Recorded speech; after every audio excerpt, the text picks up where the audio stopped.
അല്ല, താങ്കൾ പ്രധാനപ്പെട്ട 3 പോയിന്റിന് ഇപ്പോഴും മറുപടി പറഞ്ഞതുമില്ല. ഏറ്റവും പ്രധാനപ്പെട്ട പ്രോജക്ട് എന്താണ് ഈ 10 വർഷം കൊണ്ട് എന്ന് വെച്ചാൽ 9 വർഷവും ഇനി വരാൻ പോകുന്ന 10 വർഷവും കൊണ്ട് കേരളത്തിൽ പിണറായി സർക്കാർ കൊണ്ടുവന്ന ഏറ്റവും വലിയ പദ്ധതി എന്താണ്? അതിന് താങ്കൾ മറുപടി പറയാൻ വിട്ടുപോയതാണോ?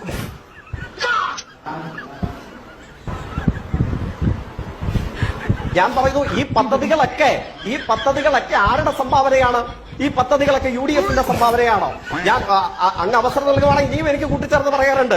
ഈ പദ്ധതികളെ സംബന്ധിച്ച് ഇവർ പിരിച്ചുവിടുമെന്നും ഇവർ നിർത്തലാക്കുമെന്നും പ്രഖ്യാപിച്ച പദ്ധതികൾ ഉണ്ടായിരുന്നല്ലോ. അല്ല, LDF സർക്കാരിന്റെ അഭിമാന പദ്ധതി എന്താണെന്ന ചോദ്യമാണ് എനിക്ക് തോന്നുന്നു പ്രതിപക്ഷം കുറെ ദിവസമായി ആവർത്തിച്ചുകൊണ്ടേയിരിക്കുന്നത്. LDF സർക്കാരിന്റെ ഈ 9 വർഷത്തെ ഏറ്റവും വലിയ അഭിമാന പദ്ധതി എന്താണ്?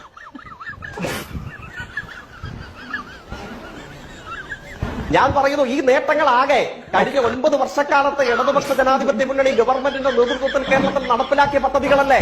നമ്മളുടെ മുമ്പിൽ ഇതൊക്കെ അവസാനിപ്പിച്ച് പോയൊരു കാലഘട്ടം ഉണ്ടായിരുന്നല്ലോ. അതിനോട് കേരളത്തിലെ ജനങ്ങൾ പ്രതികാരം ചെയ്തു.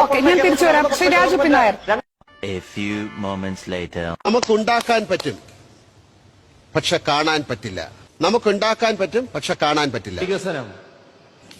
വികസനം